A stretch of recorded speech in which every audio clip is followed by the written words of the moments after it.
Assalamualaikum warahmatullahi wabarakatuh. Perkenalkan kami dari kelompok 6. Saya Kristabella Putri. Dan saya Kasman Raini. Nah, pada kali ini kita akan menjelaskan mengenai kebijakan perdagangan strategis di negara maju. Jadi, pada bab ini akan dijelaskan bagaimana suatu negara itu akan memperbaiki kinerja ekonominya dengan menempuh kebijakan perdagangan strategis, di mana negara itu dapat dikatakan menjalankan kebijakan perdagangan strategis ketika pemerintah secara aktif melakukan promosi ekspor dan menekan impor pada sektor tertentu. Tentunya banyak perdebatan mengenai kebijakan strategis ini.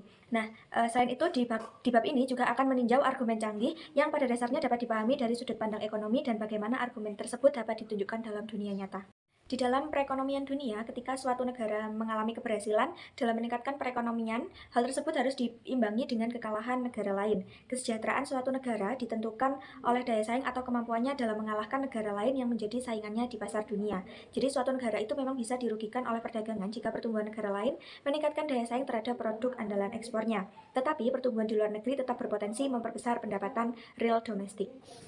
Suatu negara dapat meningkatkan pendapatan nasionalnya dengan merubah struktur industri seperti menitik beratkan pada industri yang memiliki nilai tambah pekerja yang tinggi. Nah, sektor industri dengan nilai tambah per pekerja yang tinggi biasanya adalah sektor yang padat modal sehingga nilai tambah per unit modalnya rendah. Karena modal itu sendiri merupakan sumber daya yang sama langkahnya dengan tenaga kerja, maka tidak ada jaminan bahwa pengutamaan sektor ini akan meningkatkan pendapatan nasional. Bahkan mungkin jika kegagalan pasar tidak terjadi, kebijakan yang diterapkan oleh pemerintah justru akan menurunkan pendapatan nasional negara tersebut. Pada bab ini juga muncul istilah deindustrialisasi, yaitu hilangnya lapangan kerja yang berupa tinggi di sektor manufaktur akibat tekanan persaingan di luar negeri. Argumen bahwa sektor industri tertentu harus dipromosikan atau dilindungi karena memberikan upah tinggi disebut dengan argumen selisih upah yang digunakan untuk membenarkan promosi sektor manufaktur di negara berkembang. Nah, pada suatu negara perlunya membina daya saing juga bertumpu pada industri berteknologi tinggi.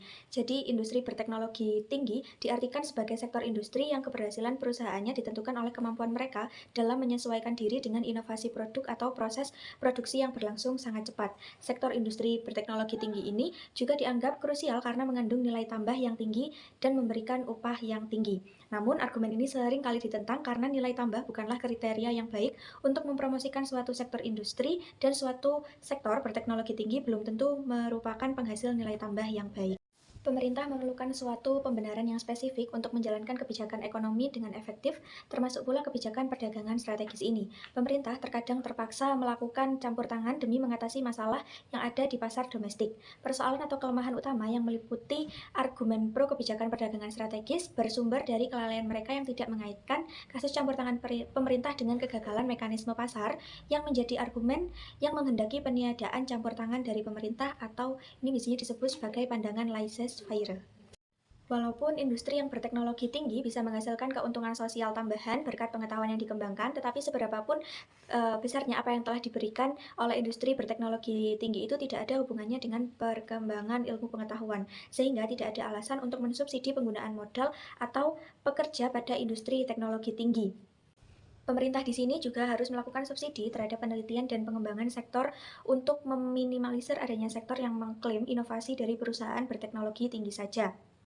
Perusahaan yang aktif berkecimpung dalam industri berteknologi tinggi dapat membuktikan betapa besar eksternalitas yang harus mereka tanggung. Tetap saja insentif bagi suatu negara untuk menyokong industri ini relatif kecil.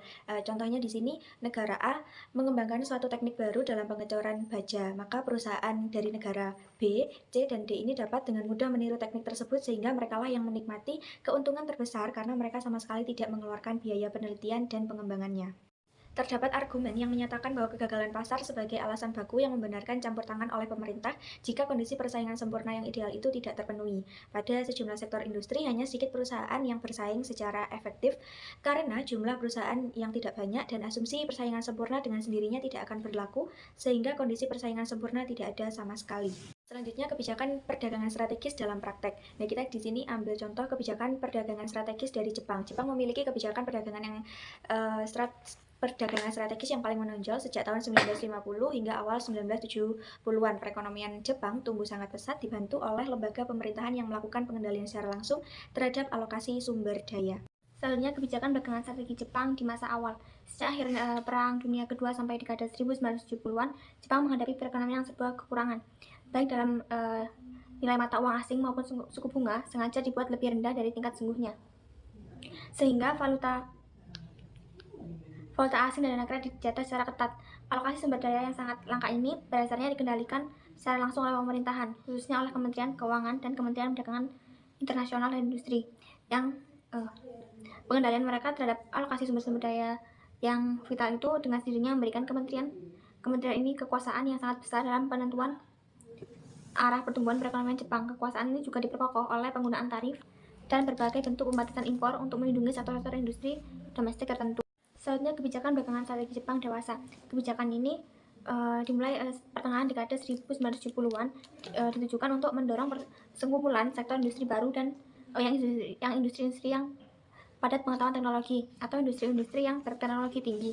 Perangkat-perangkat kebijakan belakangan strategi Jepang ini merupakan suatu perpaduan dari subsidi yang tidak mencolok berupa dana bantuan bagi penyelenggara kegiatan-kegiatan penelitian dan pengembangan, serta penggalakan proyek penelitian bersama antara pemerintah dan industri perusahaan swasta yang bertujuan untuk mengembangkan teknologi-teknologi baru yang lebih bisa diandalkan dan lebih banyak memberi harapan skala dari semua perusahaan kini lebih kecil secara keseluruhan daripada skalanya pada masa awal penerapan kebijakan belakangan strategi. Selanjutnya, kebijakan belakangan strategi di negara lain.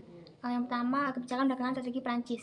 Yang paling menarik perhatian adalah upaya pemerintahan Paris yang mendukung perusahaan-perusahaan Prancis ini dalam persaingan teknologi dengan perusahaan-perusahaan asing.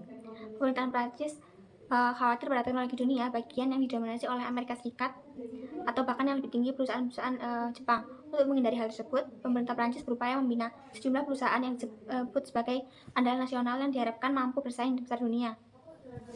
Kemudian ada kebijakan belakangan strategi Amerika Serikat.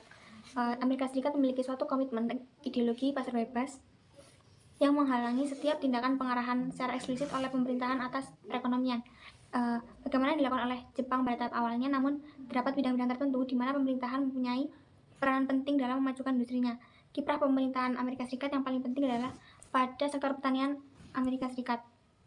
Telah melaksanakan tindakan yang sangat mirip dengan apa yang disebut kebijakan belakangan strategi.